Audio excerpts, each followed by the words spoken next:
A paz, irmãos, shalom a todos, que a paz do eterno Deus repouse no lar de cada um que está ouvindo esse vídeo, alcance a muitos, em nome de Yeshua, de Jesus Cristo.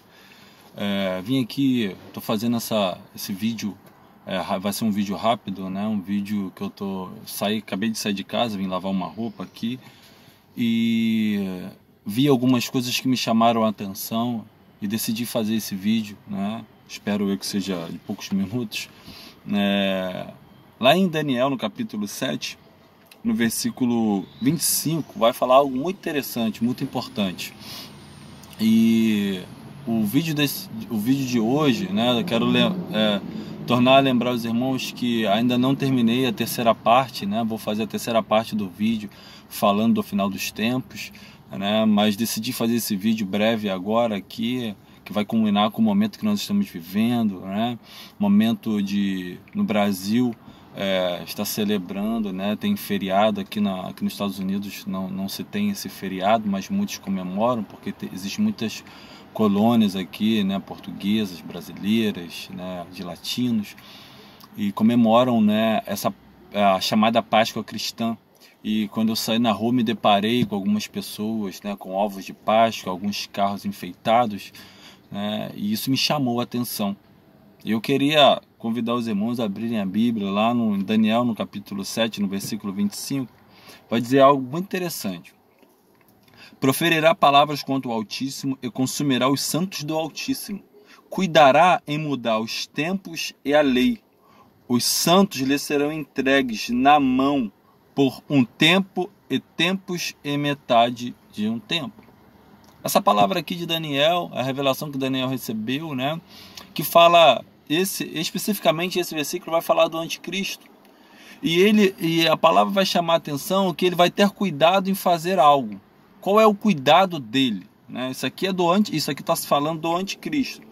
E tem um detalhe aí, que os santos vão ser entregues por tempo, metade de um tempo, tempos e metade de um tempo, né? Então guarda isso daí, mas não é disso que a gente quer falar hoje. Mas os santos vão ser entregues.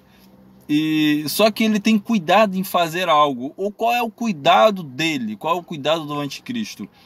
Eu quero pedir até desculpas, irmão. Não sei se a iluminação não está muito boa, porque eu estou aqui no pátio aqui de uma lavanderia, de uma laundry, e talvez não esteja muito bom, mas eu acho que vai ser importante os irmãos ouvirem esse vídeo. Ele vai ter cuidado em fazer o seguinte: cuidar em mudar os tempos e a lei. De qual lei que ele está falando? De qual lei que Daniel está falando? É da lei de Deus. É da lei que ficou conhecida como lei de Moisés, né? A chamada lei de Moisés. Eu quero só ressaltar, eu sei que não tem nada a ver com esse assunto que eu quero falar, mas eu só quero ressaltar uma coisa, irmãos. Quando a palavra faz referência da lei de Moisés, isso é uma honra a Moisés. Não é porque a lei é de um homem ou a lei é de uma nação. A lei, ela é de Deus. E a própria palavra faz referência à lei como lei de Deus em diversos capítulos, em diversos livros da Bíblia, até no Apocalipse, até no Evangelho. Mas quando a palavra cita Moisés como lei de Moisés, porque a lei foi entregue a Moisés no Sinai, é uma honra, porque a palavra fala de Moisés como ele foi fiel em toda a sua casa, em toda a casa de Deus como servo. Moisés foi fiel em toda a casa de Deus como servo. Então, por isso que a palavra cita isso, a lei de Moisés. Isso é uma honra a Moisés. É uma honra muito grande ao profeta Moisés. E tendo dito isso, o Senhor fala que ele vai cuidar e mudar os tempos e a lei. Essa palavra tempos aqui em hebraico é moed. Você pode depois pesquisar. Moed é uma palavra que ela é dada a festas, a tempos, a datas, né, específicas, a datas, e a agendamentos, acontecimentos. É a mesma palavra, tem a mesma tradução. E é interessante que o anticristo veio cuidar e mudar os tempos, as festas, os agendamentos solenes. Ele teve cuidado isso e mudar a lei também. Você vai notar que a igreja fala que nós não estamos mais no tempo da lei, mas sim no tempo da graça. Isso é uma verdade, mas eu faço uma pergunta que o apóstolo Paulo fez lá em Romanos 3, no versículo 31. Ele faz a pergunta e já responde, e já dá a resposta. Anulamos a lei quando cremos? Anulamos a lei por causa da graça? Não, de modo nenhum. Antes estabelecemos a lei de Deus. Quando vem o período da graça, que nos dá condição, na verdade, Yeshua, Jesus, ele torna a lei de Deus plena, ele nos dá acessibilidade ao cumprimento da lei de Deus, porque não faz sentido nenhum estar na graça e viver sem lei. Viver sem lei é viver de qualquer maneira. É uma anarquia, porque a anarquia é a vida sem lei, é a vida sem regras. Será que Jesus veio fazer essa obra? Não, e de momento nenhum. Mas ele te tira de sob a lei e muda de lugar a lei. Ela passa a estar dentro do seu coração. Antes, em 2 tábuas de pedra. Agora, dentro do seu coração. Porque essa graça, esse novo pacto, que a graça é um pacto feito com a casa de Israel, vai dizer os profetas de Israel, Jeremias vai dizer isso, né? Ele vai profetizar a respeito disso, que Deus, depois daqueles dias, escreveria a lei de Deus nos nossos corações. Mas também não é nem disso que eu quero falar, mas também é um assunto tão importante que a igreja incorre em tantos erros por causa desse entendimento, desse falso entendimento, desse entendimento errado, mas que isso tem dentro do anticristo, porque o anticristo cuidou em mudar. Eu quero dizer para os irmãos, eu já disse nos vídeos anteriores, que o espírito do anticristo já impera sobre o mundo. E ele mudou, ele distorceu, ele cuidou em mudar algumas coisas. Uma delas é a lei de Deus, que eu acabei de dizer. Outra coisa é mudar os tempos, as festas. A mesma palavra dada para tempo também é dada para festas, porque as festas são agendamentos solenes, são datas específicas de que algo acontece. E hoje, né, hoje uma boa parte do mundo celebra a chamada Páscoa cristã. Alguns até me fazem essa pergunta, né, e me perguntaram, qual Páscoa você celebra? A Páscoa judaica ou a Páscoa cristã? Eu respondo assim: eu celebro a Páscoa bíblica, que está lá em Êxodo, na saída da nação de Israel. Quero trazer um resumo rápido aqui. Aonde que isso começou? A origem da palavra Páscoa é Pessa, que significa passagem. Aonde isso aconteceu? Quando foi a primeira Páscoa? A primeira Páscoa foi no Egito, onde a nação de Israel estava quase 430 anos sendo escrava na servidão de Faraó e dos seus algozes, e ali o Senhor vai enviar libertador. E a palavra desse libertador, que é Moisés, a palavra dele para Faraó e para todo o povo do Egito era: deixa meu povo ir para me servir uma festa no deserto. Que festa é essa? A Páscoa. Você vai ver isso. Eu acredito até que os irmãos já saibam disso. Deixa meu povo ir. Deixa meu povo ir para que me sirva uma festa no deserto. Meu irmão, perdão. Um momentinho só que meu telefone tocou aqui. Perdão, os irmãos. Essa foi a primeira vez em que se celebrou aquilo que nós hoje chamamos de Páscoa no português, né? Transliterado no português como Páscoa, mas é Pêssar, né? O Senhor chamou a nação de Israel para que servisse ele uma festa no deserto. E assim a nação de Israel fez após a morte dos primogênitos. Perdão novamente, outra pessoa me ligou. Perdão os irmãos, mas não vai me atrapalhar, não vai nos atrapalhar no entendimento. Então, irmãos, vou desligar aqui para não atrapalhar.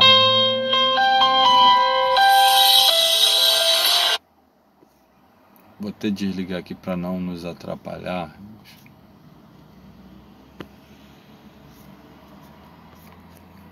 Agora sim, agora não vai tocar mais. Botei em modo avião aqui, perdão. Então, o Senhor vai e chama a nação de Israel para celebrar essa festa. A nação de Israel estava escrava no Egito. Vivia ali há 4 séculos escrava no Egito. E quando Moisés chega, ele anuncia uma festa que tem a ver com libertação, tem a ver com liberdade, porque foi nesse momento que a nação de Israel alcança a liberdade do Senhor, alcança a libertação da escravidão. E eu falei para vocês que Páscoa significa passagem, porque naquele momento estava para Deus fazer algo terrível à nação egípcia e a Faraó, a qual nunca mais o Egito foi o mesmo, depois dessa última pancada, desse último golpe, que foi a morte dos primogênitos. A morte dos primogênitos foi aonde Faraó, naquele momento, fala: deixe esse povo ir, eu não tenho mais nada com esse povo, me tira da presença desse povo, porque ali foi a morte dos primogênitos. E o que aconteceu para que os primogênitos dos hebreus não morressem? O Senhor fala. Ali foi a única coisa que a nação de Israel teve que fazer em meio a todas aquelas pragas. Antes a última praga, que foi a 10ª, a nação de Israel só estava quieta. Mas teve uma última praga que a nação de Israel teve que fazer algo, que era pôr o sangue do cordeiro nos umbrais, nas vergas das portas, nos portais das portas, para que o anjo destruidor, o anjo enviado por Deus, passasse. Por isso que Páscoa é passagem. O anjo destruidor passou sobre a casa dos hebreus e não atingiu com morte, com mortandade a nenhum dos hebreus ali, a nenhum dos primogênitos dos hebreus naquele momento. Então, meus irmãos, a primeira Páscoa aconteceu no deserto, aconteceu na saída da nação de Israel do Egito. E ali o Senhor dá leis específicas para a Páscoa. E eu quero citar para vocês, que vocês vão ver uma grande diferença entre a Páscoa bíblica e a Páscoa chamada cristã. A Páscoa bíblica, ela tem cordeiro. A Páscoa cristã, ela tem coelho. A Páscoa bíblica, ela tem ervas amargas. Depois vocês vão entender isso. Eu vou fazer um vídeo falando das festas bíblicas, das 7 festas bíblicas que o Senhor determinou, e eu vou fazer uma série de vídeos, se assim Deus permitir, explicando. Você vai ver Jesus em todas essas festas bíblicas. Você vai ver como o momento que Jesus veio à Terra, o dia exato que ele veio à Terra e o dia exato que ele morreu, que ele foi retirado da Terra. Você vai ver a obra de redenção de Jesus nessas 7 festas. Você vai ver Jesus vindo na sua primeira vinda, e você vai ver Jesus vindo na sua segunda vinda. É impressionante como as festas bíblicas só falam de Jesus. Só falam de Jesus. Por isso que eu não a chamo de festa judaica, de Páscoa judaica, porque é Páscoa bíblica, é a Páscoa para o povo de Deus. Então, assim, vamos voltando lá, a Páscoa bíblica, ela tem cordeiro. A Páscoa cristã, ela tem coelho. A Páscoa bíblica, ela tem ervas amargas. A Páscoa cristã, ela tem ovo de Páscoa. A Páscoa eu até pulei aqui que eu enumerei ali as diferenças que tem. A Páscoa bíblica tem cordeiro, a Páscoa cristã tem coelho. A Páscoa bíblica tem pães sem fermento, que você vai ver isso. A nação de Israel teve que apressadamente para sair do Egito, porque ela saiu de maneira rápida, apressada, ela não deixou o pão fermentar. Então a Páscoa bíblica, ela tem o cordeiro, ela tem o pão sem fermento, ela tem as ervas amargas e ela tem sangue. O sangue na verga das portas. Essa é a Páscoa bíblica. E você vai entender isso na vida de Jesus, quando ele vai celebrar a sua última Páscoa.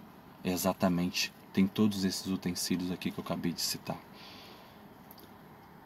E é interessante, irmãos, que a Páscoa cristã, ela tem coelho, ela tem ovo de Páscoa, ela tem chocolate. E ela não tem sangue. Não tem. Pelo contrário. Irmãos, não é por acaso que há essa diferença, esse disparate essa contradição entre uma e outra. Eu te faço uma pergunta. Qual a Páscoa que você está celebrando? Qual é a Páscoa que você tem que celebrar?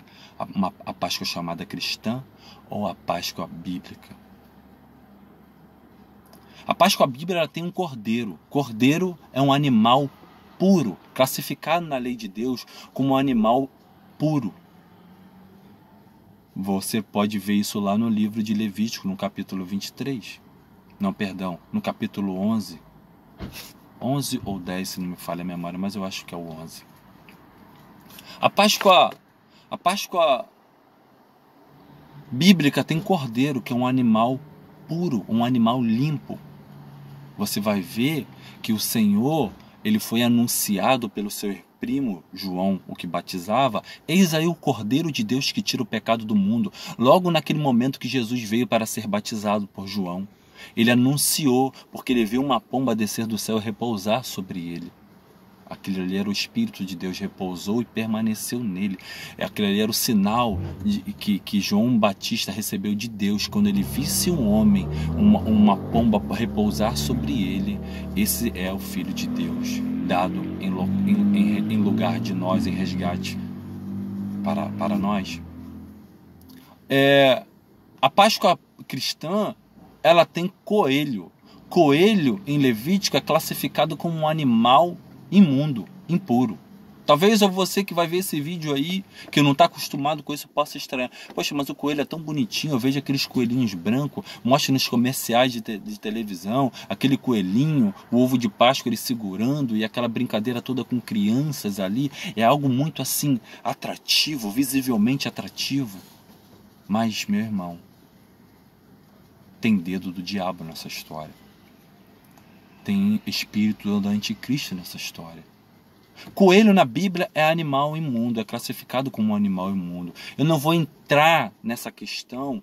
Mas por quê? Por causa de que o cordeiro é um animal puro e o coelho não? Porque isso daí vai tomar um tempo muito grande do nosso vídeo. Mas eu quero que você já entenda que Deus faz separação entre o santo e profano, entre o puro e o impuro. Deus faz separação. Deus faz distinção. A Bíblia vai mostrar ao longo distinção entre os que não são e entre os que são, entre o impuro e entre o puro. E coelho na Bíblia é um animal impuro, imundo. Você vai notar que a Páscoa ela tem fermento, ela não tem fermento. A Páscoa bíblica não tem fermento, que é chamado de matzah, um pão sem fermento. Em hebraico é matzah, pão sem fermento. Fermento na Bíblia, fermento no hebraico é hametz. Na Páscoa não tem que ter fermento nenhum. Haja visto que no momento que a gente tem que celebrar a Páscoa, a gente tem que tirar todo o fermento da nossa carne, da nossa casa, perdão. E isso é tão interessante que na Páscoa chamada cristã, tem fermento por demais no chocolate. Você acha que isso é à toa? A Páscoa, nos ovos de Páscoa, né, tem fermento, mas a Páscoa bíblica ela tem pão sem fermento. Isso é tão interessante que a Páscoa bíblica tem ervas amargas. Eu não quero aqui estar explicando os sentidos, por causa de quê, mas eu estou mostrando só a diferença entre uma e outra. Mas as ervas amargas é para você lembrar da amargura de quando você servia no mundo, quando você estava no mundo, quando você era escravo do mundo. Há uma amargura, e isso vem travestido de uma falsa ilusão de que há uma liberdade no mundo, mas no mundo não existe essa liberdade. No mundo você não tem opção de pecar ou não pecar. Em Cristo você tem a opção de pecar ou não pecar, porque Ele te libertou para você andar em uma nova vida.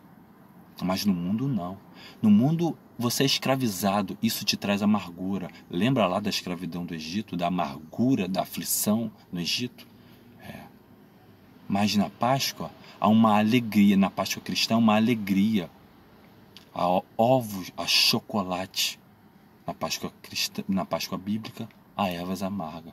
Na Páscoa cristã há chocolate, algo que nos traz uma satisfação, uma alegria, uma momentânea alegria, né? E eu não estou aqui dizendo que para você não comer chocolate, se você pode ou não, se você deve ou não comer chocolate. Não é esse aqui o meu intuito, não é, meu irmão. Não leva para esse lado. Que você está proibido de comer chocolate, não leve para esse lado. Eu quero te mostrar. As coisas estão acontecendo debaixo dos nossos olhos e a gente não está enxergando. A Páscoa bíblica, ela tem sangue, como eu já falei. A Páscoa cristã, ela não tem sangue. Você vai entender algo que é tão importante, que eu te faço uma pergunta. Coelho coloca ovos? Lógico que não. Coelho é um animal mamífero. Ele não bota ovos. O que tem a ver ovo de Páscoa com coelho? Qual é a relação? Não existe correlação nenhuma entre ovo de Páscoa e coelho. Uma coisa é totalmente diferente da outra. Mas por causa de que há essa introdução do coelho, do ovo de Páscoa com o coelho, como se... As crianças até pensam isso, que coelho bota ovo. Eu pensava isso quando era criança, quando não tinha muito entendimento, quando estava desprovido de entendimento. Mas isso não é à toa, irmãos, isso não é à toa, isso não pode ser à toa. Você vai entender isso. Você vai notar que na Páscoa bíblica tem sangue. E na Páscoa bíblica é onde Jesus morre. Foi exatamente no dia que ele morre, que ele morreu, que ele foi entregue como sacrifício para mim e para você. Jesus, quando ele veio à terra, ele teve que nascer de mulher. Não foi isso? A palavra fala que o Espírito envolveu o ventre de Maria, lançou a semente aqui no ventre de Maria, porque ele não veio pelo meio natural de relação sexual entre macho e fêmea, entre homem e mulher. Né? Ele nasceu de uma maneira sobrenatural, de um milagre que aconteceu ali, né? Que muitos não entendem. E para nascer de mulher, na plenitude dos tempos, a palavra fala que Deus enviou o seu filho, nascido de mulher, debaixo da lei, aprendendo a obediência por meio daquilo que padeceu. E ele nasce de mulher. Meu irmão, você vai notar algo que é fantástico. Aqueles que já acompanharam parto, no nascimento, quando a mãe está dando à luz a seu filho, ela dá, o filho, ele nasce e tem algo presente ali, que é o sangue. Ele nasce, eu não gosto nem de ver isso, porque a criança, quando a bolsa estoura, né, que ela rompe o ventre da mãe, ela vem envolta de sangue. É assim, esse é o processo natural.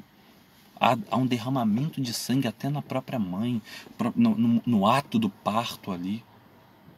Mas ovo tem isso? Não. Coelho bota ovo? Não.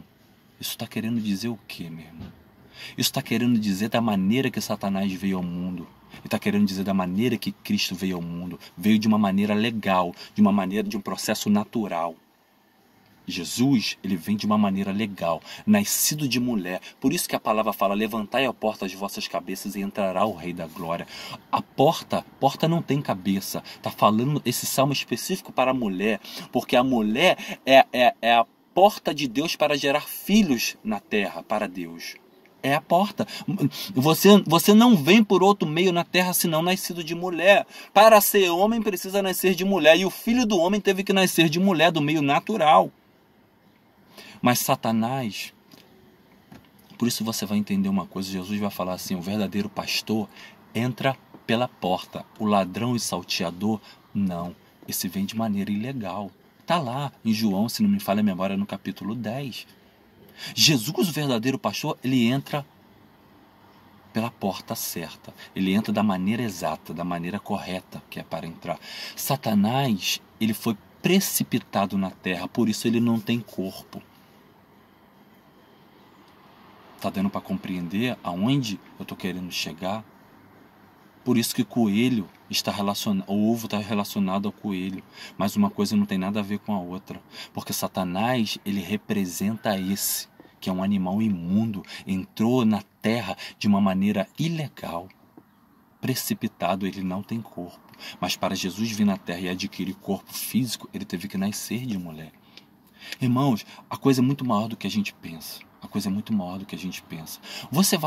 A gente vai chegar num ponto agora onde você vai ver que essa Páscoa chamada cristã, ela tem algumas proibições. E uma delas é não comer carne. Mas, irmãos, a Páscoa bíblica, ela é oposta, ela é exatamente ao contrário. Você tem que comer carne. O Cordeiro de Deus precisa ser comido. E o sangue precisa ser bebido. Na Páscoa cristã não tem nada dessas coisas.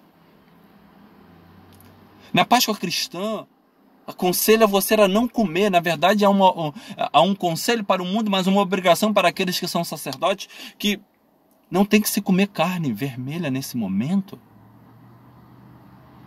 Essa é uma tradição diabólica, eu vou dizer para você. Eu vou dizer isso para você. Porque isso não tem relação nenhuma com a Páscoa bíblica. Tendo em vista que o próprio Filho de Deus é o Cordeiro de Deus que tira o pecado do mundo. E eu quero ler com vocês, para finalizar esse texto, já estou até me demorando. Eu quero ler com vocês em 1 Coríntios, 1 Coríntios 5, o apóstolo Paulo vai estar falando dessa Páscoa.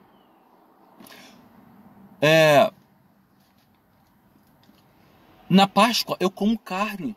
Porque Jesus, que é a nossa Páscoa, é o Cordeiro de Deus, fala: aquele que não comer da minha carne, não beber do meu sangue, esse não tem parte comigo. E é na Páscoa que nós fazemos isso. Na Páscoa cristã é uma proibição de comer carne. Mas isso não é bíblico. Pelo contrário, o bíblico é você comer e beber dele nessa Páscoa. Nesse momento, nesse dia, nesse agendamento solene.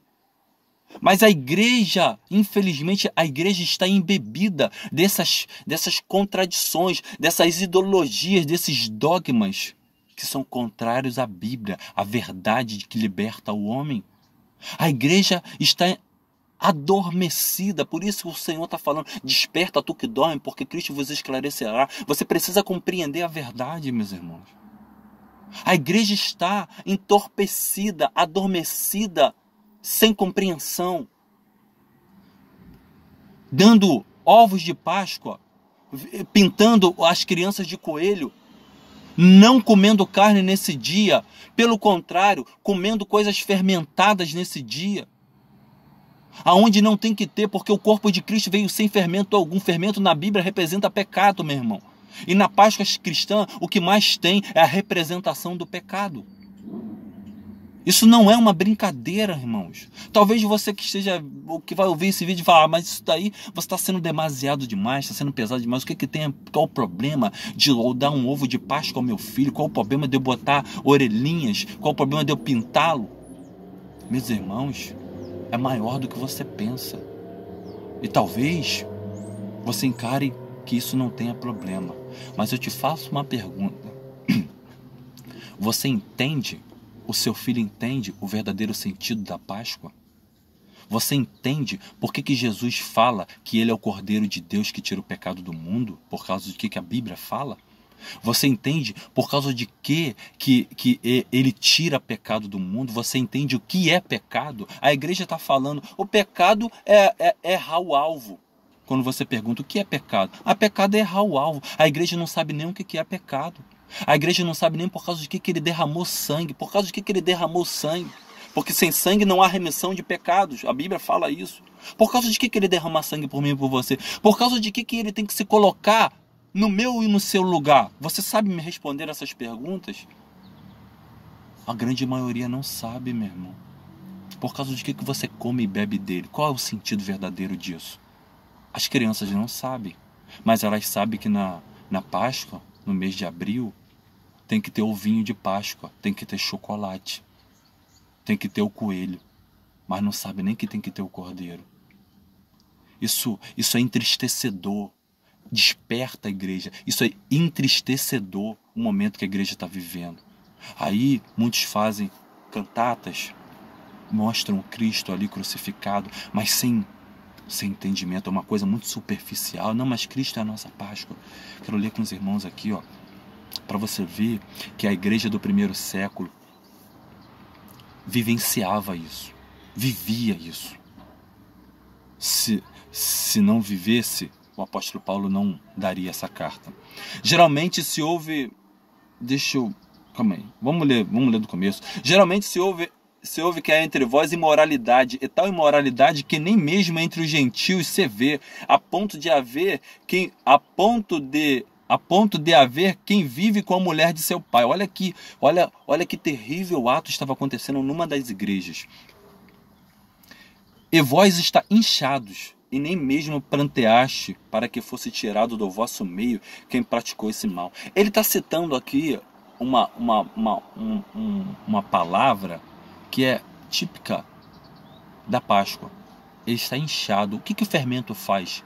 Incha a massa, infla a massa, não é isso? Então você começa a entender qual é o destino dessa carta. Eu, na verdade, ainda que ausente no corpo, mas presente no espírito, já julguei, como se estivesse presente, que aquele que cometeu este ultraje, em nome de Jesus, em nome de nosso Senhor Jesus, congregados a vós e ao meu espírito, pelo poder de nosso Senhor Jesus, seja entregue a Satanás para a destruição da carne, para que o espírito seja salvo no dia do nosso Senhor Jesus Cristo. Ele está entregando esse para a destruição do seu corpo, para que talvez, quem sabe, no dia do juízo haja arrependimento para ele, que ele alcance a redenção. Mas não é disso que eu quero falar, mas ele está tratando de um fermento específico que havia na igreja de Corinto, que ele está falando para arrancar. Aí agora, não é boa a vossa jactância, ou seja, não é bom o vosso orgulho. Não sabeis que um pouco de fermento leveda a massa toda? Olha, meu irmão, olha os adjetivos que ele está usando aqui. Ele está usando fermento, coisa que tem que ser tirada, removida no dia de Páscoa. E a igreja, meus irmãos, celebra a Santa Ceia, chamada Santa Ceia, com pão fermentado. Alguém pode dizer, mas isso é figurativo. Não é figurativo. Se fosse figurativo, não haveria fracos e doentes e pessoas que dormem no vosso meio por não discernir o corpo, por celebrar desta maneira. Você acha que isso é figurativo? Você acha que isso é simbólico? Lógico que não. Expurgai o fermento velho, para que sejais massa nova, assim como sois sem fermento, porque Cristo, nossa Páscoa, já foi sacrificado. Aí a igreja pega esse texto aqui, não, mas eu não preciso celebrar a Páscoa, porque Cristo é a minha Páscoa. O que uma coisa tem a ver com a outra? Não, mas eu não preciso celebrar a Páscoa, porque Cristo foi sacrificado, ele é a minha Páscoa. Irmãos, o que uma coisa tem a ver com a outra? Não faz o menor sentido isso. Cristo é a revelação. O que a nação de Israel fazia e ainda faz, né? Ela celebrava na esperança de vir, é fazer como uma imagem, na esperança de vir um corpo, porque a imagem ela reflete o corpo, a realidade. Agora eu e você já entendemos a plenitude, entendemos não por imagem, mas é por exatidão. O que é a Páscoa, o que significa a Páscoa. Por causa disso eu não celebro, não faz o menor sentido. Pelo contrário, eu celebro agora com pleno entendimento. Eu quero falar, eu não quero... A Páscoa tem muitos utensílios, tem 4 cálices, tem um pão sem fermento que é o matzah, tem as ervas amargas. Meus irmãos, tem muita coisa para se entender. Nesses 4 cálices, então, mostra a obra de salvação. São muitas coisas para se entender. Falei que não ia demorar no vídeo e acabei que estou demorando. Agora ele vai dizer, pelo que celebremos a festa. Que festa que ele está falando? Está falando em Coríntios, isso aqui é carta aos Coríntios, meu. 1 Coríntios capítulo 5. Que festa que ele está mandando celebrar? Que ele está ordenando celebrar? Pelo que celebremos a festa, não com o fermento velho, nem com o fermento da malícia e da corrupção, mas com os ázimos da sinceridade e da verdade. Ele está falando para uma plateia que conhecia essas palavras. Ázimo. Pão ázimo é um pão sem fermento que é chamado de matzah. Pão ázimo, em hebraico matzah, pão sem fermento. Ele está usando todas essas palavras que eram conhecidas e naquele momento onde tinha que se celebrar a Páscoa. Por muitas das vezes, o apóstolo Paulo desceu ou quis descer para celebrar a Páscoa em Jerusalém. A igreja do primeiro século vivenciava isso. E eu sei o porquê que hoje não está celebrando mais. Mas isso é um assunto para um outro dia. Por causa de que foi tirado isso? A palavra fala, o apóstolo Paulo fala que depois da morte dele viriam lobos que arrebentariam com o rebanho. E isso o fizeram. Os imperadores, os papas, do terceiro século em diante, do finalzinho do segundo para o terceiro e quarto, fizeram atrocidades, desconectaram a igreja de Israel, de Jerusalém. Por isso eu quero deixar essa última frase para você: saiamos de Roma e voltemos para Jerusalém. Voltemos para a origem da onde a gente não era para ter saído. Saiamos de Roma e voltemos para os princípios bíblicos da palavra de Deus, da doutrina dos apóstolos e dos profetas, porque o apóstolo Paulo vai falar que eles perseveraram, em Atos, vai dizer que eles perseveraram na doutrina dos profetas e dos apóstolos. Meu irmão, vamos arrancar essas bagagens mundanas, vamos arrancar esses conceitos que são chamados de cristão, mas que não tem nada de Cristo nisso, não tem. Eu chamo a atenção dos irmãos, vamos celebrar a verdadeira Páscoa, vamos trazer o entendimento a nossos filhos, porque é uma obrigação dos pais ensinar a criança o caminho que deve andar para que quando crescer não se desvie dele. Eu chamo a atenção. Ao invés de você dar ovo de Páscoa, ensine ao seu filho a verdade bíblica. Ao invés de você trazer inverdades ao seio da sua família, busque a orientação de Deus para a compreensão da verdade que liberta o homem. A igreja está entorpecida, adormecida em enganos, em doutrinas, em dogmas humanos. E para não dizer diabólicos, meus irmãos. Guarda essa palavra. O anticristo veio cuidar e mudar os tempos e as festas. A lei. E ele tem mudado, meu irmão. E ele tem conseguido. Ele tem obtido êxito nisso. Vamos despertar do sono. Vamos despertar do sono. Não basta você ir para a congregação e ter ali um vídeo, né? Uma espécie de teatro aonde vai ter o Cristo crucificado, sem você entender o porquê que ele foi crucificado. Não, mas ele foi crucificado pelos meus pecados.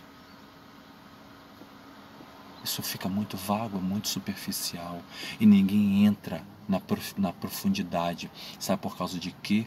Porque Satanás sabe, se você conhecer a verdade, você será liberto. Deixo essa palavra em nome de Yeshua HaMashiach, Jesus Cristo. Amém.